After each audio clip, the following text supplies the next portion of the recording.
This podcast contains information and details relating to suicide. We urge anyone struggling with their emotions to contact Lifeline on 13 11 14, 13 11 14, or visit them at lifeline.org.au.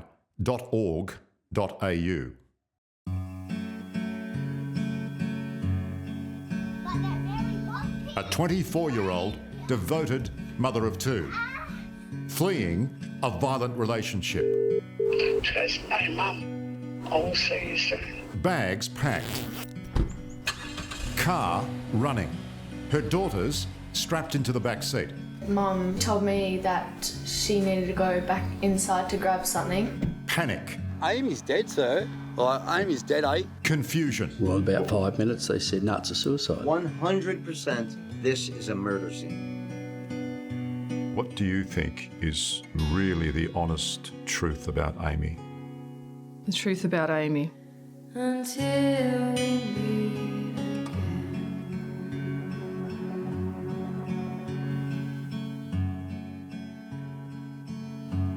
Episode 20.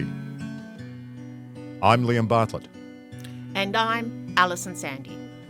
So our friends at 7 News and the West Australian have hit up Police Minister Reece Whitby about Amy Wensley's case at a recent doorstop. And as a result, they published an article in the newspaper the following day saying this. Police Minister Reece Whitby has refused to be drawn on whether he thought the Corruption and Crime Commission should launch its own investigation into the death of Amy Wensley after her family called for a fresh probe in a letter accusing WA Police of attempting to cover up mismanagement of the case. When asked on Monday whether he agreed with Miss Wensley's family's call for a CCC investigation, Mr Whitby said it wasn't a decision for him. That's a matter for the CCC. I'm not going to enter into their area, he said. The CCC is distinct and independent of government and they make their own decisions. What I will say is there is a current police investigation into that death and there's also a $1 million reward available. In the letter to CCC Commissioner John McKechnie, obtained by Channel 7's investigative podcast The Truth About Amy, Miss Wensley's aunt Anna Davey accused officers of applying bias to try to manipulate a suicide finding. So that's the letter that Anna read out in episode 18. However, we did have to redact a little bit of it for legal reasons. But all of you who have been following this podcast and listening throughout would be very aware that Anna Davey, Amy's aunt, calls a spade a shovel. There's no sugarcoating anything, she says, is there? I urge you to please undertake a new investigation into Western Australian Police's handling of the case of Amy Wensley. Relating to Operation Jundee, the homicide squad's attempt to have an officer in charge of the coronial investigation treat Amy's case as non-suspicious, and the obvious bias by senior police officers displayed at the coronial inquest. Yes, Liam, Anna's no shrinking violet, which makes me wonder whether she actually is your aunt.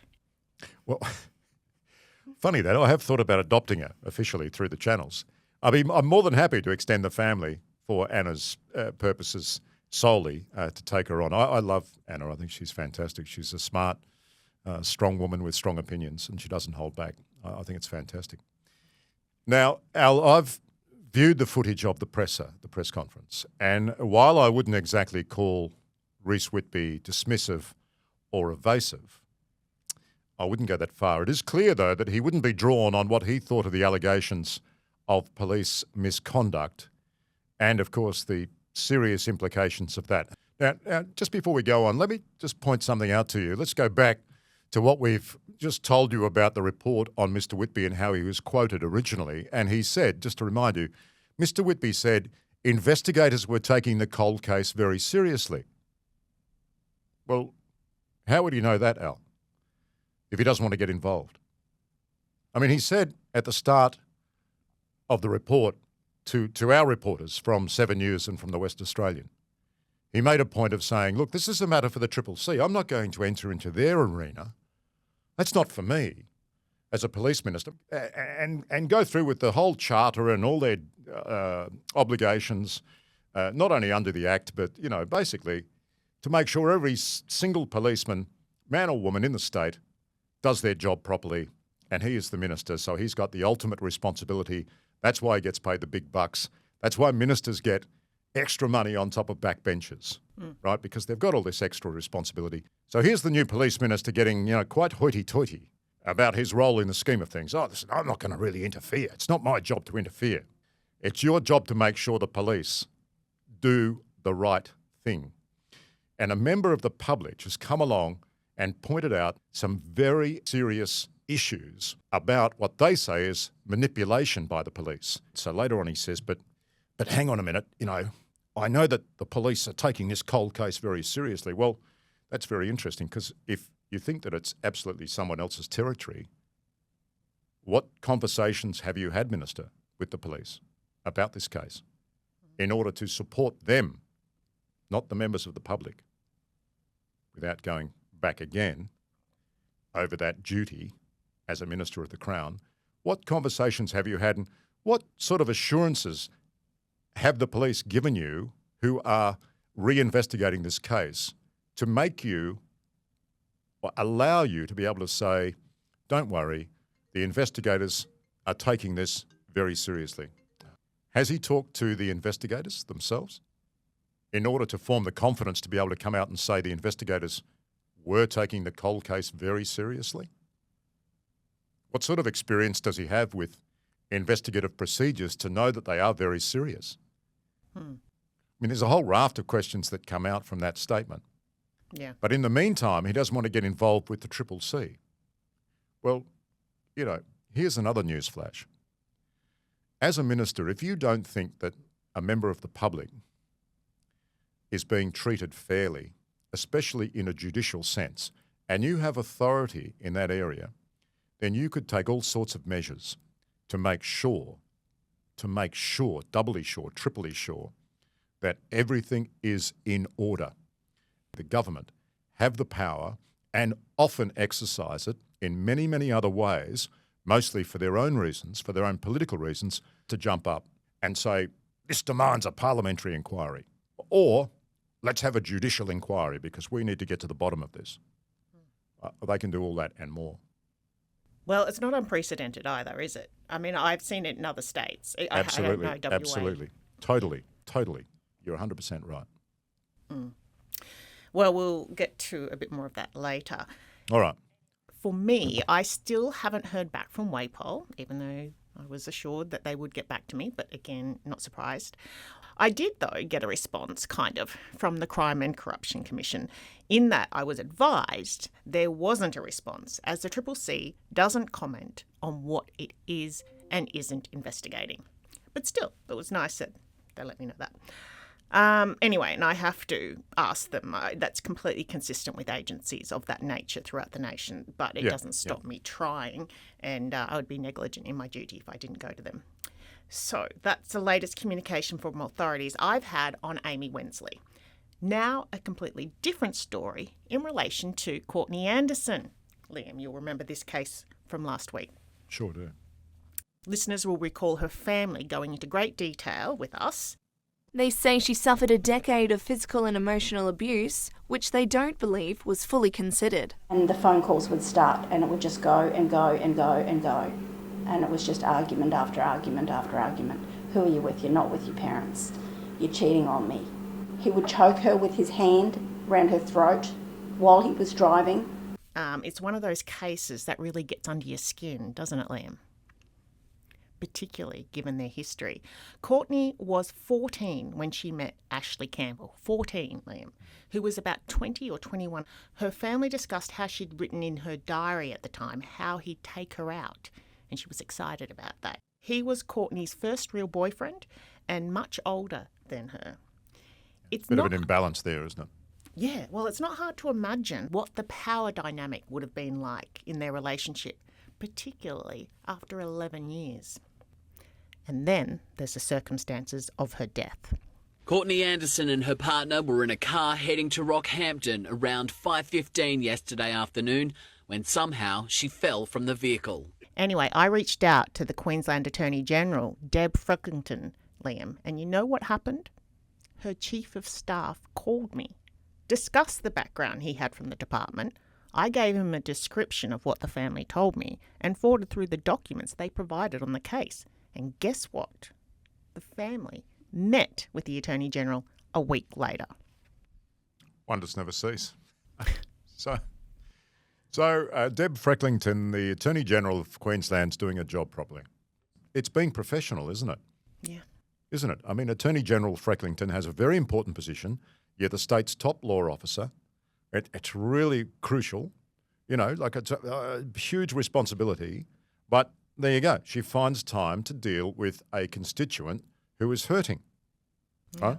Family members who are drowning in all sorts of emotions, and she does the right thing, and she sits down and she talks to them, and she provides an avenue for them to meet the person at the top. I mean, fantastic. I mean, that's called doing your job, and it's funny, isn't it? How you can have the same position in two different states operating on completely different bases. So what is that? That's down to the person, isn't it? It's down to personal attitudes and ethics and responsibility. And dare I say, integrity? Funnily enough that you mention integrity, Liam, because she is actually also the Minister for Integrity. Ah, bingo. But hang on. Well, wait, there's more. There is no Minister for Integrity in the West Australian Cabinet. That portfolio doesn't exist. Yeah, I don't know if it's ever existed, has it, Liam? No, not that you have to be called that to have it. Yeah. I mean, they don't have a Minister for Emotion or, Minister for Seriousness or a Minister for Jocularity or a Minister for Ridiculousness either. But still, people manage to go through that gamut of emotions in Parliament. I've seen it. I've witnessed it. But, maybe, I don't know, maybe people would take it more seriously. But again, good on Deb Frecklington. I think that's fantastic, We should see more of it. It's very human. And coming from that position in Parliament, terrific. Well, if there was a party of integrity, I would vote for them every election, Liam. But anyway, so a disclaimer, I should mention this. A disclaimer? Yes. I do know Frecklington's Chief of Staff because, like Reese Whitby, Liam, he used to work at Seven.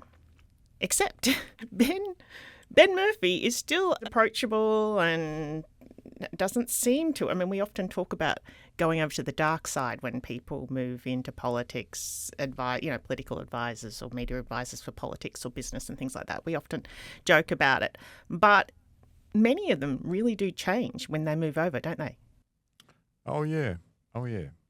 Well, some of them, I will say, and I'm not pointing to anyone, but some of them become ego-driven, self-indulgent gatekeepers of information that they dispense sparingly in an attempt to manipulate and control what and how news is reported. I mean, we're not the paparazzi here. We're not trying to get a picture of some Hollywood starlet skinny dipping or something. We're just trying to provide a voice for people who have been screwed over by the system. For families whose loved ones have been lost in the most terrible way and deserve to have their deaths investigated properly and treated fairly by authorities. Shouldn't we all be wanting to help these people, Liam? I just don't understand why this is an us and them situation. Why can't we work together? Why are people with power blinded by arrogance and what I can only imagine are selfish motives? That's an interesting question, Al. Yeah. I'll take that as rhetorical because I don't understand either. I think we, in these sort of situations, if we get a result, that's the whole point, isn't it? Yeah. It doesn't matter. It doesn't matter who claims credit, but I think a lot of times it's all about claiming credit. I think that's the way people perceive it to be, which is a shame. Well, very sad. I'm happy to give them complete credit. Should this happen, should they take it seriously? I mean, because as we've seen right through this, there are some really good officers who, you can shine a spotlight on and say, well done. Unfortunately, the organisation hasn't done that. But before we move on, my last response, which came back about Courtney Anderson's case, was from Queensland Police, which stated, Police have finalised their investigation into the death of a 28-year-old woman, and no criminal charges have been laid. The matter was referred to the coroner, and as such, it would be inappropriate for Queensland Police Service to comment further. I replied that I was actually asking about the apparent internal investigation into the handling of the case, and then was told there was, quote, no current internal complaints or investigations in relation to this matter, and the matter had been reviewed, but the investigation would not be reopened at this time. Well, it's pretty stock standard, isn't it? Yeah, and that's fine. Yeah. Yeah, but that, I mean, that could change on the, in the blink of an eye, couldn't it? Well, I think that this will definitely get an inquest, Liam. Yeah, I have no doubt in my mind that it meets the criteria. Yeah, absolutely. Yeah. And the criteria is unexplainable, very strange. Absolutely. Weird, mysterious, and should be explained further. Yeah. Questions to be answered. That category, Al. Yeah. Anyway. Now, moving on. Given the scope of Amy's story, I think it's good to get perspective from someone who has not only been a police officer, but also a private investigator and a journalist. Talking about Duncan McNab. And Duncan's career has spanned something like 50 years. He's also a renowned author and has covered current affairs and news investigations for the ABC, for Nine, and for the Seven Network. Duncan is author of, many of our listeners would relate to at least one of these. Duncan has authored The Usual Suspect, The Life of Abe Saffron, that was a ripper, Getting Away with Murder, and most recently Roger Rogerson, From Hero Cop to Convicted Murderer. Well, thank you so much, Duncan. So first of all, though, I'd like to ask you a bit about your background. Sure. I started off in law school in the courts, actually, and after failing law school comprehensively, I think I've probably been kicked out of more law schools than anyone else in Australian history. Probably a good idea, really. I joined the New South Wales Cops, spent 9 years there, stepped across to do criminal defence afterwards because it's very handy, did a lot of major criminal defence work, and that sort of gave me a taste of how the media need, also how involved the media are in prosecutions. And in defence for that matter. So that's how I sort of ended up in the media 30-odd years ago. Actually, a bit more than 30-odd years ago. There's not many of us in the media who have been police officers. So can you tell me why you didn't stay a police officer? Because I was in New South Wales. I didn't stay a police officer because I was in New South Wales at the time of staggering corruption. And I was working at internal affairs at the very end of it, and I was seeing things happening, and I was seeing how it was being swept under the carpet. And in particular, the matter of Roger Rogerson, who I've written about on a couple of occasions. And in 1984, I remember standing in my boss's office when a dying deposition from Mick Drury, who'd been shot by Christopher Flannery, the well-known hitman, who went missing 40 years ago last week. And we never found Chris. Flannery had tried to bump off Mick Drury, who had survived. The dying deposition from Mick Drury in part said that Roger Rogerson was at the heart of it all, and my boss nodded his head sagely and said, "It couldn't be Roger, he's too good a bloke."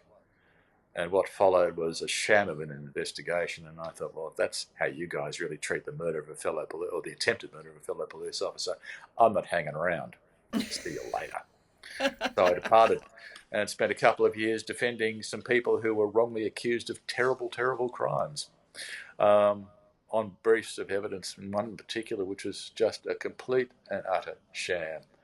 And it looked good on paper until we sort of delved into it slightly, and we realised that none of it hooked together. The chronology failed the case, and our clients were exonerated, fortunately, and didn't go to jail for a long time for a horrible crime.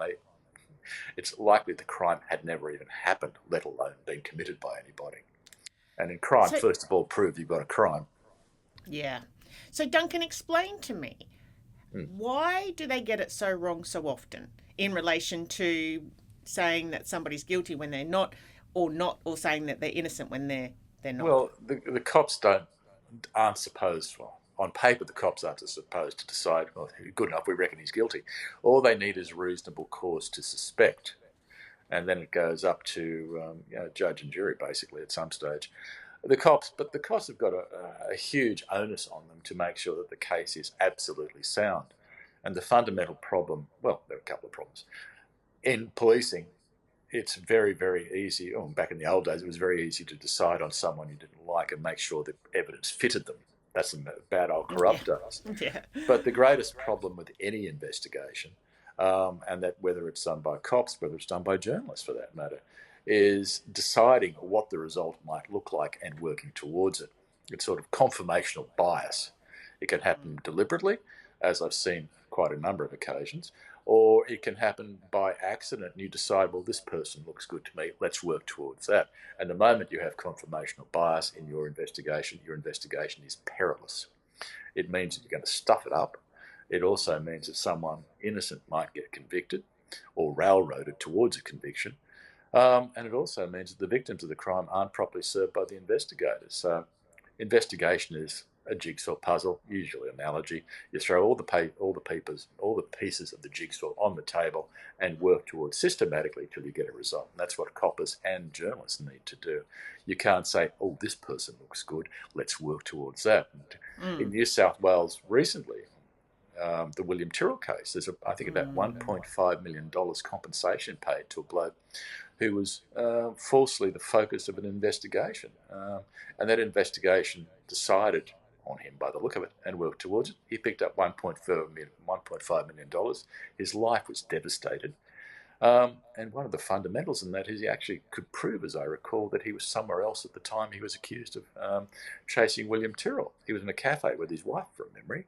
Good luck with that. So confirmational bias is perilous in investigations, and it damages so many people, not only the accused, but the families and all those people involved in it as well. So bottom line is, don't assume, work towards it. Let the evidence guide you to the result. Yeah. And that's the classic problem. I think that another thing in investigation, the chronology also has to work. And these are two important parts of an investigation that are sometimes overlooked. Willfully, sometimes accidentally, sometimes with enthusiasm. Inexperience also comes into play as well. Or in some investigations I've seen, they just can't be damned. Yeah. But it seems like Detective School 101 that you let the evidence guide you. Well, if you're trained as a detective, I don't know what training around Australia is like, but certainly when I was trained, you spend 3 years on the job learning with people who are supposed to know what they're doing. And I've had some great mentors, I have to say, some ones who weren't that so great either, but some really fantastic people. And at the same time, you then spend, in our days, 3 months in a classroom learning it, making sure that it is driven hard into your head so you don't stumble. What happens after that? That's where things can get interesting, but it shouldn't happen, but it does. And all sorts of things come into play. But, from laziness through to criminality, there's a whole range of reasons why these investigations stuff up. And sometimes they think, oh, it's Friday afternoon, Jesus Christ, I can't be bothered. We don't want to go over the weekend. Let's piss this off and move on to the weekend. It can be something as simple as that. Which seems like the case with Amy Wensley, right, going on holiday. Yeah, with Amy Wensley, it's an unusual case from what I can see of the chronology. The uniform people have turned up and had one look at it and thought, a confronting crime scene as well. If the injuries from a shotgun are devastating. So the crime scene would have been quite confronting for the cops. And the uniform blokes were quite reasonably worried about it. And I've just read the coroner's, the inquest summary. And the uniform cops have done exactly what they should have done. And they've called the detectives because you've walked in, and the first thing you do at a crime scene is make sure you have an open mind and don't tread on too much. And the uniform coppers strike me as having done a really good job. They've had a look and thought, one, it's an extraordinarily violent crime scene. And secondly, we have questions. For my mind, they've done exactly what they should have done, and good on them for doing it. They've called the detectives, who haven't, from what I've seen from the coroner's summary, done a spectacular job in the first place. I don't know what day of the week this was. Was it before a long weekend, or was it they just couldn't be bothered? I don't know what it is. But when you go to a crime scene, and as an investigator, I've done it. As a journalist, I've done it. And as a defence person, you go through it with a fine-tooth comb to see where the police went right and where they went wrong. Especially in cold cases when we review them, the first thing you do is not assume the police got it right or they got it wrong. We go back and walk our way through it ourselves Not only we've got fresh eyes, but we also have newer science that we can also, does that come to bear? It's something we didn't have 20 years ago. Can that be useful? Looking at the summaries from the coroner, the uniformed blokes have done the right thing. The detectives have arrived, and they haven't. They've made a mistake. They've made a classic mistake. They haven't assumed that foul play and worked backwards to eliminate whether there was foul play or whether it was suicide. They seem to have readily just assumed it was suicide. And this is something I noted in the coroner's summary, without my glasses on. Something that struck me as being unusual. The review concluded that there was insufficient evidence to establish the involvement of another person in Mrs. Wensley's death. When I read that, my first thought was, shouldn't it be the reverse? Is there insufficient evidence to out whether was it in fact suicide? I mean, my assumption is you assume foul play and work backwards. Keep your mind really open so you don't miss anything. But if it happens, you work it backwards and suicide becomes obvious, then fine, you've got a decision. But so when I saw it's bizarre, insufficient evidence to establish the involvement of another person, that strikes me as being the reverse of what should have been said. Well, particularly when you have two biomechanic experts saying that the evidence is highly consistent with having her being shot by somebody else. So, yeah, it was really odd, but the lead detective was going on holidays. Oh, I was thinking when I was young, not that you'd pass a murder off, but you're thinking, God, I want a payday, let's go to the pub, going on holidays, do I want this lingering on? I find their attitude very unusual, let me put it that way. Yeah. I would have thought you walk into that crime scene as a detective you walk into that scene as a detective, and the first thing you do is start thinking, what's wrong with it? Not what's right with it. And I'm fascinated too that they've made their decision, yet according to some of the evidence I've looked at, someone has actually gone there and moved the shotgun. Yeah. How about, that in itself is unusual. Why would you do that? I mean, I'm getting questions. The moment I looked at it, I've got questions. Okay, I can see the dignity of covering her up slightly. I can understand that. What I can't understand is why you'd choose to move the shotgun. What purpose does that have in your mind? Yeah.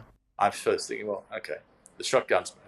And it comes back to what you were mentioning earlier, the biomechanics of it. Surely you would reconstruct the crime scene to make sure that there was the possibility of suicide was either included or eliminated. Could she have actually done what she is alleged to have done in the manner she did it? Yeah. That's where the linchpin of all this, to move on very, very quickly without possibly giving that due consideration and asking questions about why someone would choose just purely to move the shotgun. That's all. Two simple acts by one person. For me, this has got alarm bells ringing all over it. And then you consider a couple of questions later, you consider the antecedents of both people involved in it, and you start thinking, you'd be getting the hairs standing up on the back of your neck, I would have thought. So, yeah, it's the world they live in. It was the socioeconomic factors as well. Some people say or have surmised that maybe he was an informant. Maybe that was why they went lightly on him. So, but I think, as you probably find with all of these cases, Duncan, it usually comes down to laziness more than conspiracy. Yeah, look, and classic in every investigation, never, ever, always put up, and to put it politely in two versions, fuck up before conspiracy. And I always lean on the former rather than the latter. Conspiracies are wonderful, and it's great stuff to have a talk about over a glass of wine at night. But the reality is, we go back to what I said at the very beginning, it's chronology and it's keeping that open mind. And always have your mind open, certainly, to other things, sure. But gee whiz, the simplest route is usually the accurate one. Just do your job step by step. I think the problem with this one, Duncan, is what happened is they then launched an operation the next day. And so the detectives came back, not the same detectives, another Operation Jundee, the homicide squad. They came back, major crime it was then because they went back. So they came back, they did their own investigation, but for whatever reason, they ended up coming to the conclusion of suicide as well. Yeah, there may be a couple of things in play here too, because I noticed the crime scene had also been cleaned. Did that happen before the homicide squad blokes arrived? Yes, yes. Well, this is where you have a fundamental problem with the entire case.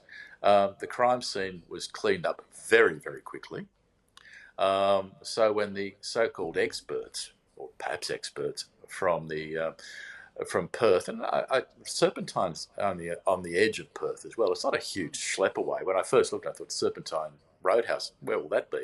It's about 50 odd k's out of Perth. It's not a massive schlep.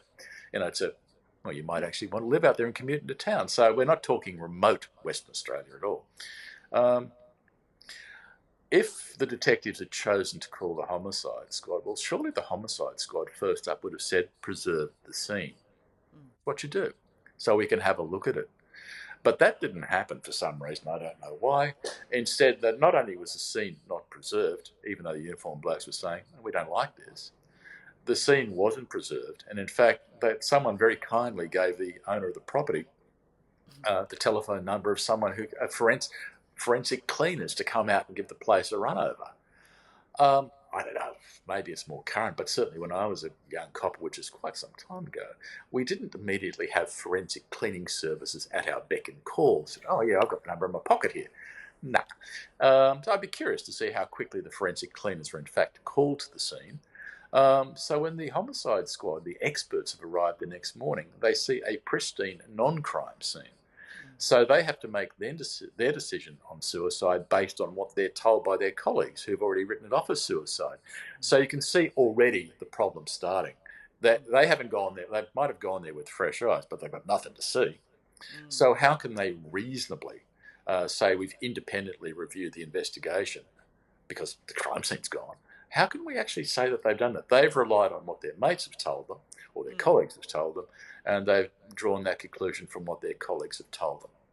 So unless they've had eyes on the crime scene, have walked around it, done their bits and pieces, used their expertise, they're relying on what they were told. And that ain't going to work. Yes. At all. That makes perfect sense. So there's a fundamental flaw in the review. Yes. But it was a reportable offence, as you know, and that's where the coroner gets involved, and that's why it was reopened a third time. And you, of course, know Evelyn Vicker. Yep.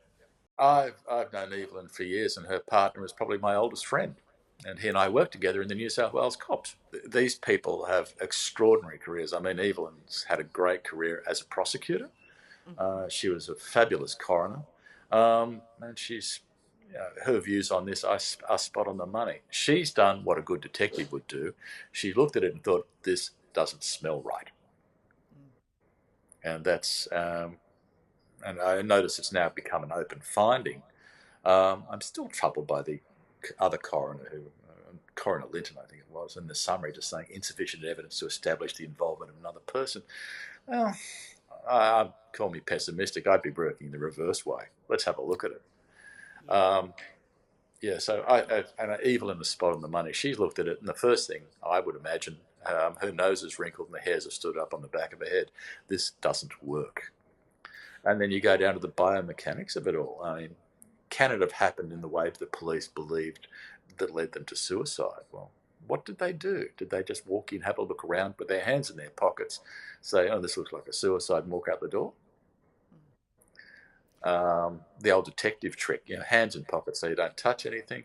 You walk around, have a look around. Yeah, right, fine. Yeah, it looks like a suicide to me. Job done. I don't know whether that was that casual. But I'd also be concerned if I got a couple of uniform coppers saying, this doesn't work. There's something wrong here. Well, that's rare, right? That's really rare. It's really rare. And good on them for taking that stand. But, but that's the hierarchy of policing. It's not a uniform matter. It's a detective matter. The detectives have spoken, thus it is. And it's curious that a day later they've decided they needed, a review has ensued 24 hours later. But by that stage, there's nothing to review. Yeah. Yes. But luckily the uniform officers did do quite a bit before the detectives got there. So they took photos. So they've had those photos. They've seen the position of the body. They've seen the position of the gun. So it wasn't lost. That's incredibly important. It would have been even better if they'd had a forensic scientist turn up and examine the crime scene rigorously. And I don't know whether that actually ever happened. No, that was a problem because obviously by then it was getting late. The detectives had turned up and then they took over and said, no, let's clean up the crime Well, scene. call me old-fashioned, but I would have thought you turn up at this, the uniform cops call the detectives have turned up, and I would imagine forensics should have been summoned at the same time. Let's capture the video of the scene. We've got contemporary technology. Let's get still photographs. Position of the body, position of the gun, which of course by that stage was tricky because it had been moved. Blood spatter pattern analysis, critical in crime scenes like this, so you can make sure that it actually happened on the way it did. All these were there other fingerprints at the scene? What's on the gun? Did anyone look at the gun for other fingerprints and or DNA? Did they examine any of the people adjacent to it to see if they had some gunshot residue? All those sorts of things don't appear to have happened. So Evelyn started asking questions, and then there was an officer who was appointed as head of the coronial investigation. Yep. And that was Senior Constable Anne Lahane. So she was told by the homicide squad, major crime squad at the time, she was told to treat it as non-suspicious. Is that usual? I would have thought that the person in the coroner's office would be the very end of the game. The homicide squad should have been handling it. I'm not too sure how Perth works. Western Australia works in ways that I've often found mysterious. I would imagine the person at the coroner's office was just basically handling the paperwork, the conduct of the brief. Detectives have said nothing to see here. Homicide squad have said nothing to see here. So then it goes to the coroner's office, and this is just basically the mechanics of getting the coronial inquest in progress, not actually investigating it. The investigation was done. So I take a punt that by the time the senior constable assisting the coroner has got involved, well, game over. They're just presenting the paperwork as provided to them by their fellow officers. So not a lot of skin in the game as an investigator. Yes. By that stage, she then got reprimanded. She told me how she got called in to a senior homicide detective who yelled at her for questioning his detectives, to the point that she could feel spit on her face. So that probably, so she wasn't seen as a team player, so she was punished for that. No, well, she's the end game. She's the person who then presumably she's the person who then takes it to the coroner, works for the coroner, and she's looked at it and thought, this doesn't smell right either. And she's taken a fairly ballsy view of going back to probably some senior detectives who don't like that interference. I mean, we're the experts. Why are you questioning us? But like any good reviewer of a brief, and it'd be the same if you take a criminal brief to the Director of Public Prosecutions, they will review the brief and think, there's bits missing here. This is problematic. Fix this. There's a gap here. I don't understand this. Can you explain why? And I think that sounds like what her role was. She's putting the paperwork together. She's reviewing it before it goes to the coroner. She's finding problems with what she perceives as problems with the investigation. And she's gone back to them and say, we need to, what's the score? So rather than actually think, yeah, you're right, there are problems here that you're reviewing it, you've got problems with it. Very common in policing is not to say, oh yeah, I see what you mean. Very common in policing is to say, congratulations, do what you're told. And that seems to be what has happened here. Yes. So, and look, it happens in policing around the country, and we see cases like this where things have been gloriously stuffed up. We don't want to accept we've made a mistake. Rather than accept we've made a mistake, we'll just push on harder. Coppers around the country, and I think internationally for that matter, seldom say, oops, we've got it wrong. They have to be forced into that position, and it's always unwilling. Yes. So, Duncan, you wouldn't be surprised that she also told me that it killed her career. She's no longer with WAPOL. Oh, it wouldn't surprise me at all. In fact, I could see it happening very, very quickly. My dealings with Western Australian police have been a couple of them. Some great people I've dealt with over the years when we did the Bernie story for Channel 7, but other horror stories as well. And you get them around the countryside, and I've been doing this for 50-odd years. Some great stories about fabulous policing, but some terrible stuff. And the whistleblower or the dissenter is often just crushed. Because we don't want to say, we don't want to bite the bullet and say, we stuffed up. Whereas my view is, if you're stuffed up, you take it on the chin and fix it. Yeah, I know. Like, it's really been dragged kicking and screaming. I always go back to West Australia's police's greatest greatest achievements. It was the Claremont disaster for years. Yes. And the one that always sticks in my mind from Western Australia is the Scott Austic case we did at 7 all those years ago. The actions of WA police have been placed under an uncomfortable spotlight as an appeal against a decade-old murder conviction got underway today. Scott Austic was sentenced to life in jail for stabbing his pregnant lover to death. But his defence is arguing key evidence used to convict him may have been planted. Rob Scott reports. Scott Austic has spent 10 years behind bars for a crime he's always said he didn't commit. The murder of his childhood friend and secret lover, Stacey Thorne. She was 4 months pregnant when she was stabbed 21 times and left to die at her Boddington home in 2007. For police, it appeared an open and shut case, quickly charging Austic. The alleged motive, he was embarrassed about their relationship and didn't want the baby. Desperate to clear his name, he appealed against his conviction in 2010 and lost, and then unsuccessfully petitioned for a second appeal. But in a rare move, after issues were raised with the evidence used to convict him, the Attorney-General John Quigley used his power to send the case to the Court of Appeal. Today, Austic's defence told the court there are problems with key pieces of evidence. In particular, a packet of Winfield Blue cigarettes allegedly stained with Miss Thorne's blood, which was nowhere to be seen in the initial forensic photographs of Austic's house, but then appeared in more police photographs taken days later. Then there's the alleged murder weapon, a pocket knife missed by SES volunteers when they searched a paddock near the murder scene, but discovered days later by detectives. The defence says there are also serious questions over a Jim Beam can, which had Austic's DNA on it, found on a verge near the victim's home, and bloody footprints at Miss Thorne's house, which don't match the accused. Today is a day that Scott Austic's family feared may never come. Here's a bloke who was railroaded into a prosecution, in my view. Stacey Thorne, murdered, stabbed to death in her home. They arrest Scott Austic, her occasional sort of boyfriend, for want of a better term. Scott is convicted. I don't think his defence was particularly good. Scott is convicted. He's inside for 12 years before some people like Malcolm McCusker and other crew from Western Australia start looking into it, came to us with the story. We're looking at it. The first thing I do, I look and think, this just doesn't work. And you go back to the crime scene. Again, it comes back to the mechanics of the crime scene. Stacey, I think, was they were murdered. There was blood everywhere, as you would expect. There are 2 sets of footprints in the blood. One is hers, and the other, presumably, is the perpetrator. These are small feet, and Scott Austic's got bloody big feet. So that doesn't work. And as I chatted to you about the other day, in reviewing the case independently years later, not only is there things like that, there's suggestions that the metadata might have been problematic in some of the vision that they've got, and simple things like footprints. And the part that always also jagged my attention is that an independent and incredibly capable pathologist, I think Richard Shepherd from memory, the UK bloke who did the Princess Di autopsy, looks at the murder weapon, looks at the results and says, this isn't the murder weapon. It's not long enough. Yet this poor bloke's done 12 years in jail. The Western Australian government begrudgingly, eventually, it goes to appeal. They order a retrial. The government does a retrial.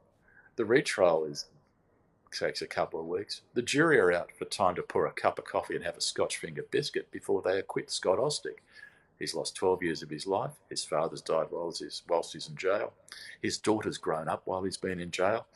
And he's now out. But gee whiz, the battle to get it done, all because the crime scene was originally not terribly well looked at and no one ever wanted to say, oops, we've made a mistake. Sounds so familiar. Well, basically, we're at the crossroads now. WAPOL has launched a new investigation off the back of our podcast and the Spotlight episode, and they're reinvestigating Amy's case. It'll be the 4th time this time, and they're preparing or updating the brief for the Director of Public Prosecutions. So that is great, right? But there is that fear. They, like the family is concerned that given they keep pushing the suicide angle as their, sort of favoured result. And, I don't think it's, drawing a long bow to say that there is bias within the ranks. So some really good police officers, but also some officers who don't want to admit they're wrong. So they're going through the process now. The biggest fear from the family, and they've called on the Triple C to oversee it as well. I'm not hugely confident of any of them, frankly. Well, hopefully. I mean, John McKechnie, he used to be a DPP himself.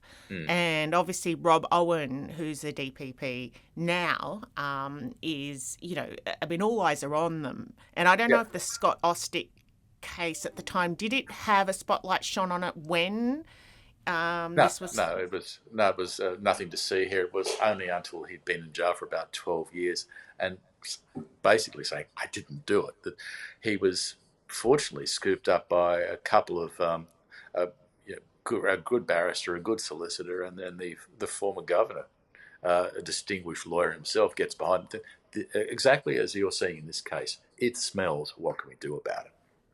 And there's a parallel in what you're seeing at the moment. We had in Sydney the case of Scott Johnson, whose death in 1989, he said off the top of his head, was passed off quickly as a suicide. There was a rudimentary investigation day one. Scott was found naked at the bottom of North Head in Sydney. Yes, I know this one, yes. And it's very similar to what you're looking at now. The police said, suicide, bang. 33 years after Scott Johnson was murdered, Scott White finally admitted what he'd done. Guilty, I am guilty, guilty. His outburst mid-court hearing came as a shock to his own lawyer, police and his victim's brother who'd flown here to face him. It's hard to find words for what just went on this week in the courtroom. It was bewildering to say the least. Steve Johnson campaigned to have police reinvestigate his brother's death. In 1988, the American's naked body was found at the bottom of cliffs in Manly. Originally ruled a suicide, that theory changed following 3 inquests. Scott Johnson died as a result of a gay hate attack. Police offered $1 million reward for information, Steve $1 million more to find the killer. White was arrested in 2020. He's never applied for bail, originally pleading not guilty to murder, but that changed without warning when he shouted his guilt during his arraignment. I'm relieved to know a little more about what happened. I'm in some way grateful to Scott White. White's defence team tried to argue that he was simply nervous and highly agitated when he pronounced his guilt. But after hearing evidence that he may have tried to plead guilty as many as 4 times previously, the court ruled his outburst was admissible and he was formally convicted for the murder of Scott Johnson. His defence team is already planning an appeal, but today's decision is a vindication for detectives and the former police minister who was criticised for encouraging police to push ahead with the case. All we ever asked for was a fresh set of eyes to look at this. Under Mick Fuller, he did exactly that. Today we get a guilty result. So many people helped make this happen today, over 30 years. I hope this serves as a model for the Royal Commission to investigate the other dozens of deaths of gay men who also deserve justice. Andrew Denny, 7 News. There was a review a couple of weeks later which put a map by detectives who weren't at the scene. Massive rubber stamp put on saying suicide. See you later, nothing to see here. Years later, when his brother went from being a pauper, basically his bum hanging out of his trousers, to suddenly a multi-millionaire because he invented very cleverly the algorithm to send a picture down the internet. All of a sudden, Big Brother is wealthy. He sees the cases in Sydney about gay hate crimes. He thinks, gee whiz, is my brother one of those? He funds an investigation. Now, for almost 30 years, the New South Wales Police Force stood steadfastly behind their original decision that it was suicide. And it wasn't until 2016 that a coroner said, I don't think it is. And that's Michael Barnes, right? Michael Barnes? Yeah. Yes, he spoke about this. We spoke to him. Yeah, Barnes dropped this fairly large bombshell at the coroner's court, and I was there that morning thinking, at last, someone has done what had to be done. And I remember chatting to I was adjacent outside to a member of the unsolved homicide mob. And a couple of blokes, and Steve Johnson, who's Scott's brother, was there. Steve Page, a great detective who led the investigations that originally uncovered the hate crimes, fabulous detective. They think, let's have a chat to this senior homicide squad detective and just see if we can make amends and get on with the business of investigating the crime. And this senior detective turned around basically and said, up yours, I think the coroner is wrong, and walked away. So they clung to that original decision for years and years and years. And curiously enough, some fresh set of coppers finally put on the case, have arrested somebody, and he's in jail. So we've gone from suicide to a murder conviction for manslaughter, I think it was. It's taken 30-odd years to get there, and it's been a battle every step of the way.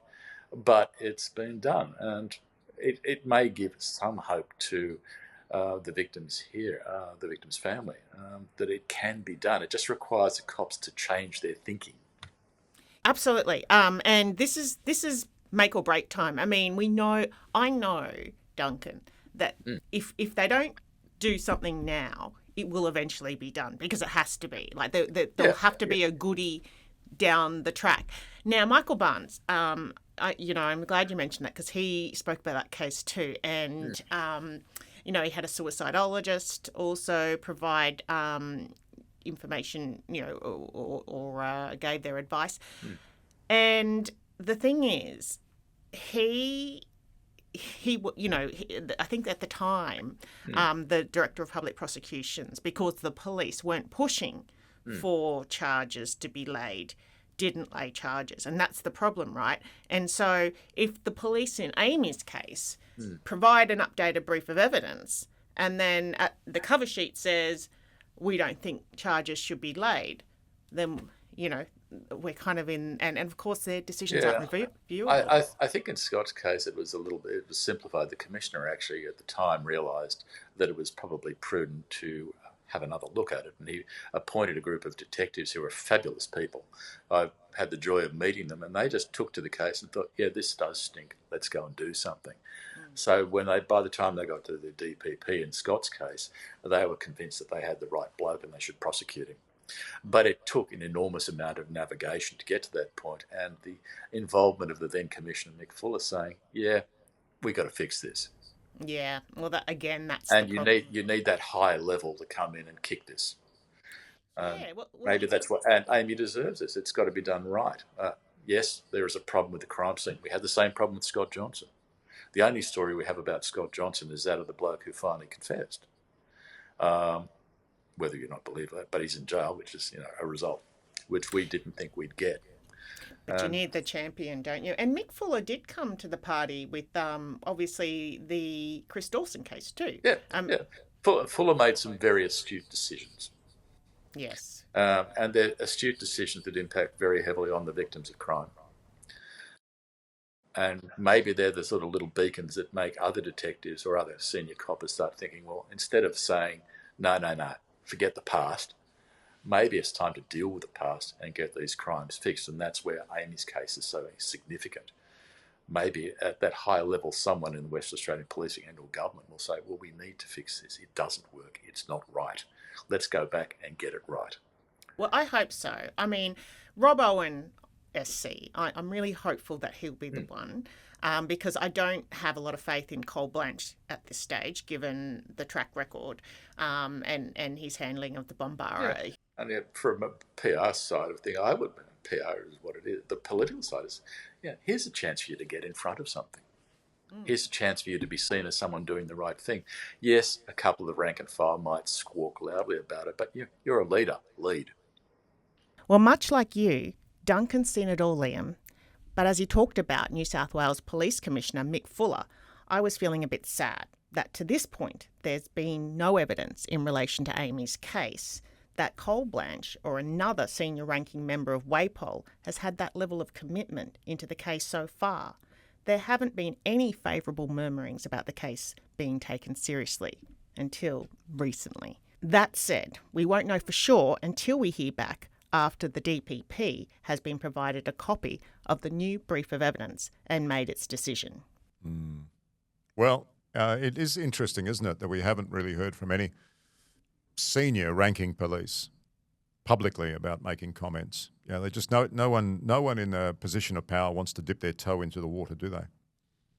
And I'm not sure whether that's just about the investigative schedule, if I can put it that way, I'm not sure about that. I get the distinct impression they're holding back because they don't want to commit to anything at all, which is interesting. I think it's quite strange because only a couple of weeks ago we had a situation where the police commissioner Col Blanch came out and furiously defended the force's position on domestic violence, which, as we know, is very, very much the case with Amy Wensley. In terms of experiencing domestic violence, we've got photographic proof, and we've got eyewitness recollections from her close friends, and yet for some reason that seems to be just forgotten about. So here I'm going to draw a parallel, Alison. I'm just going to go ahead and say this because I think it's a very firm link to me anyway. The fantastic speech given by Ariel Bombara, listeners to this podcast will remember it well. So well spoken and so together for what she's been through, and her father Mark Bombara obviously committed that heinous double murder, and is now dead himself. But Col Blanch, the police commissioner, came out as I say just recently and said, we now have a zero tolerance approach. So that he infers it's not going to happen again because they've changed the culture. Or they've started to help change the culture.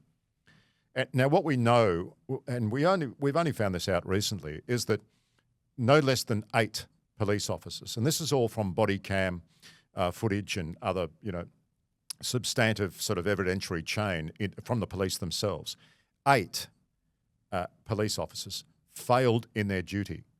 Not one of them was sacked. Not one lost their job. Not one. But they failed in their duty. Now, is that sounding familiar to the 2 detectives who were first on the scene to the Amy Wensley case? But Col Blanch's police commissioner comes out now and says, because there's been so much public pressure on as a result of the Bombara case, he says, look, from now on, zero tolerance. So, in other words, it wouldn't happen again. If any of those 8 came before my desk, I'd sack them. He actually has said that in public. I'd sack the officers if I find them not to have done their job. Well, these 8 officers separately were found to have failed in their duty.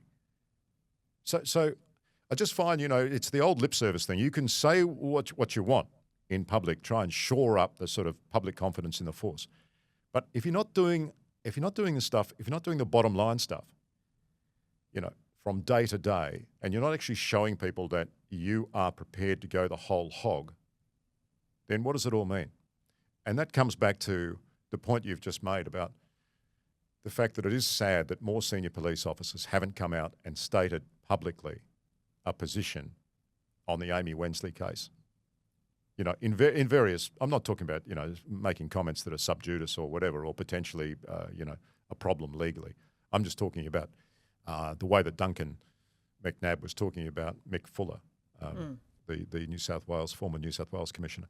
Yeah, and it does strike me again, it's like the difference between the Queensland Attorney General and the WA Attorney General.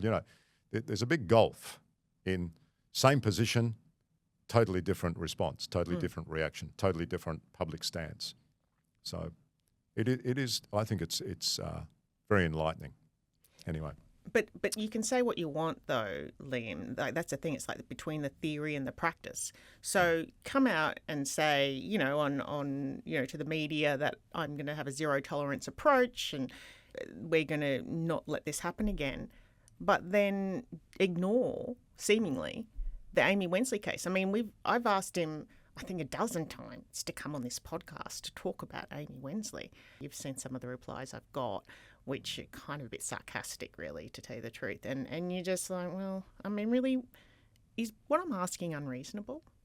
Well, no, it's not unreasonable, but you don't expect to make friends of any of those people either, do you? You're not inviting them over to your place for Christmas lunch this year. So it doesn't matter. I mean, what you're trying to do is help a family and obtain justice, one way or the other, right? And that's a very noble action, Al. And you need to just concentrate on that and just forget about all the tinsel. It really, forget about it. But I understand what you mean. It's an immature reaction. But there's 3 different things. You can sound tough, and you can look tough, or you can just be tough. And clearly, the trifecta is not happening in the WA Police Force. And surrounding all that is transparency and accountability. And I think that's all we ask for. Because if this happened to you, or if this happened to a member of your family or extended family or a very close friend, you would want the absolute best reaction, most professional approach. You'd want people to really go out of their way to make sure they were doing their job properly, to put things right. That's all you ask. It's not, it's not a question of any other function. You just want justice to be served, and you want a police force that does their job properly. And it's as simple as that. Anyway, getting back to Amy. Yes, well, we'll just keep going, Al. Yeah, I know. But we will finish off with a little bit more at the end. But in the meantime, yes, have a bit of an update. So it's not just Joshua Bryden who's reached out recently, Liam. We've also had Gareth Price. He initially sent a message to Amy's best friend, Erin Gower, on Facebook Messenger. He offered to catch up with her one day so she could hear what he had to say. Erin replied, I definitely want to hear what you have to say, Gareth. Thanks for reaching out. Are you willing to talk to Alison over the phone?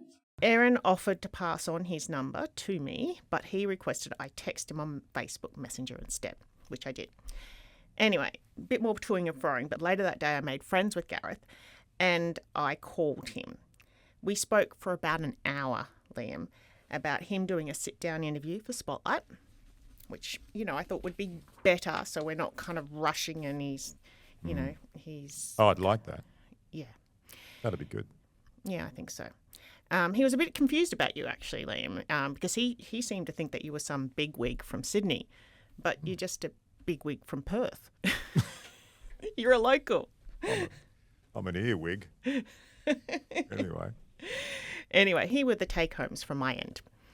He reiterated what he told you about David not having pulled the trigger. Now, I pushed him on this and asked, how does he know? Simmons was firing the gun all afternoon. He didn't see Amy shoot herself. Simmons went into the bedroom on his own. So how did Gareth know that this thud they both heard after he came back outside was Amy being shot? Gareth didn't seem to really comprehend what I was saying there because he kept telling me that Simmons wasn't the Flash or Superman, but then later admitted it only takes a millisecond to fire a shot. I told him 3 biomechanic experts say Amy didn't shoot herself, and the evidence is highly consistent with her having been shot by someone else. He said he had a certificate or documents or a report or something in his room which said Amy killed herself, and that's what the police told him. So I'm assuming he's referring to the conclusion of Operation Jundee. He kept repeating this and didn't understand that the coroner didn't agree with the police and ruled an open finding. So then I asked him how he didn't have any blood transfer from patting down Amy's body, looking for her phone. He said the blood was just on the wall and Amy's face. But I said that's not true because we all know that head wounds bleed profusely. But not only that, the police report said she was in a pool of blood. The blood had seeped down all over her. Gareth said he checked Amy's pockets, including her back pocket, and flipped her to do this. So he's touching her body. The blood has come down. We know that she was sitting in blood. Doesn't make any sense. No. I mean, there's no way in the world, in the human world, that he would not get blood on his clothes or on his hands, arms, forearms. I mean, that is an incredibly bloody scene by anybody's estimation. In fact, anybody who dies in that manner let's not go into detail, but that's forensic picnic. There's no way that he would not get blood on him, especially if he, as he describes to you, he flipped her, and he's searching through her pockets. Absolutely ridiculous, sorry, I've got to say. That's the thing though, Liam. See, I got the feeling that question was a question he had never been asked before, Liam. Never been asked that question. I wonder whether the new investigation has asked him that question, which... Surely.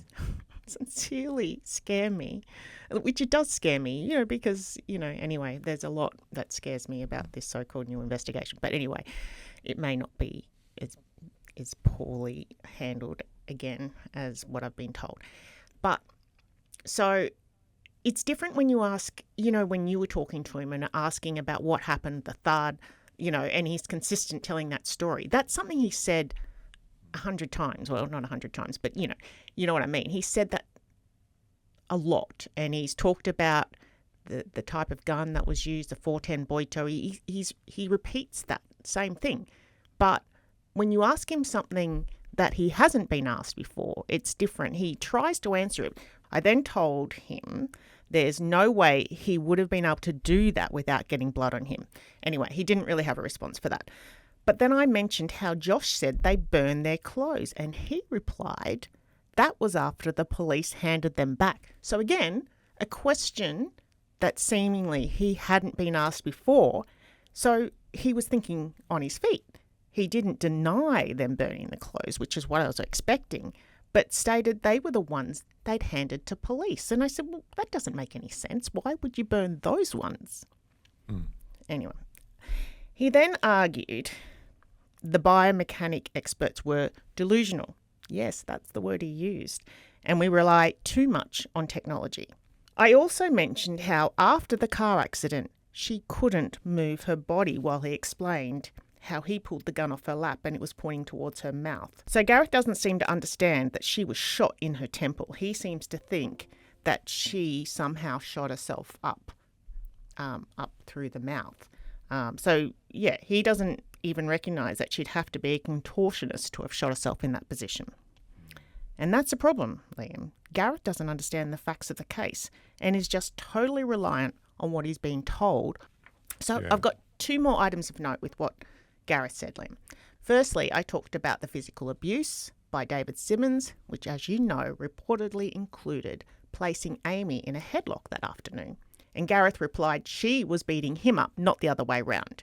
I mentioned the headlock and him strangling her, and he replied, not there, as if it happened another time, but not that afternoon.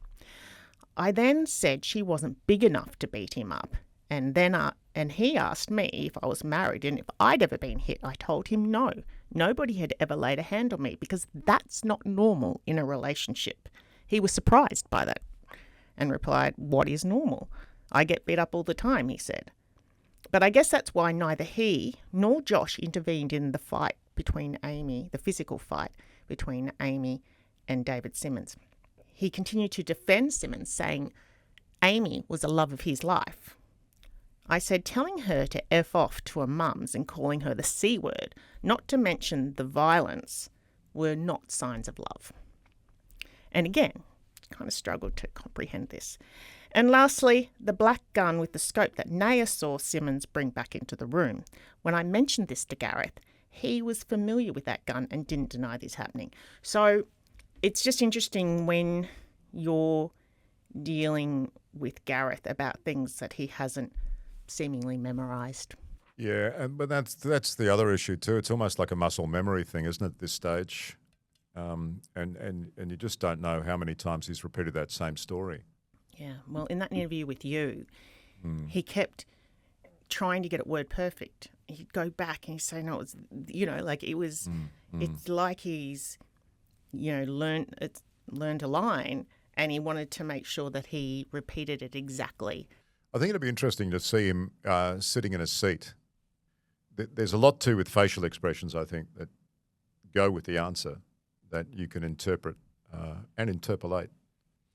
Now, a reminder, Al, this is the final episode of Season 2. We also have some bonus episodes coming up, and as more events relating to the current investigation, Reinvestigation by WAPOL into Amy's death unfold, and we'll keep you up to date on that. And this will include details of the brief of evidence being provided to the DPP, the Director of Public Prosecutions, and any subsequent updates or revelations and or announcements. The whole grab bag will stay across it. And if we get any more information from either our listeners or anyone close to the case, obviously that is pertinent and we can advance Amy's case in other ways, of course, it goes without saying, we will. So it's a good time to thank all of our listeners. So thank you all for listening and coming on this journey with us and remaining to the end. when the entire truth about Amy is finally realised. So this isn't the end completely, but it's the end of season 2. We're at a crucial moment as WA Police's cold case team finishes up its investigation, which has gone on for much longer than they initially expected, apparently. Hopefully that's a good thing, and all the information is there, including independent expert advice from a criminologist, a suicidologist, an independent psychologist, not just the police psychologist they used initially, which, as you know, has been debunked seriously, and a domestic violence specialist. Yep. Also Scott Roeder, not to be forgotten, and Scott's ongoing participation in the case. He has helped an amazing number of jurisdictions and police agencies in the United States, being an American himself, with some very, very big cases. Among all the other new evidence that we've uncovered, of course, from key witnesses, we've identified, and that which was previously ignored, such as, you only mentioned it a little while ago, the fact that the clothes the police received from Gareth, Price and David Simmons could not have been the ones they were wearing when Amy died. Yeah, absolutely not. They were definitely the ones that they were wearing at the roadhouse, but they weren't the ones that they were wearing when Amy died. And, of course, that the gun was placed in the position Gareth found it in. It was placed there. It could not have landed there. Amy's daughter, Naya, saw David Simmons in the room with Amy after she went back inside and before the so-called thud. And that's just to name a few key details, which we've provided painstaking detail on throughout the duration of this podcast. Yeah, and I guess we now put our faith in the Director of Public Prosecutions and his team, carefully analysing it and following up on any holes in the evidence overall, in the hope that a criminal trial is the ultimate goal. Hopefully they'll listen to this podcast. It certainly can't hurt, Liam. It's essential listening, given the responsibility of the position they are entrusted. Yeah, all eyes on them. There's a famous quote from the 34th President of the United States, Al, Dwight D. Eisenhower, and it goes like this. The supreme quality for leadership is unquestionably integrity. Without it, no real success is possible, no matter whether it is on a section gang, football field, in an army, or in an office. I think Dwight was referring to a police office. At the end, he just missed out that word, but it's appropriate. It sure is. Thanks, Liam. Thanks, listeners.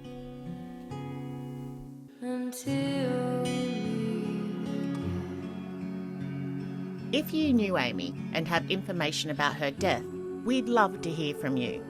Just email us at thetruthaboutamy@7.com.au or visit our website 7news.com.au/thetruthaboutamy.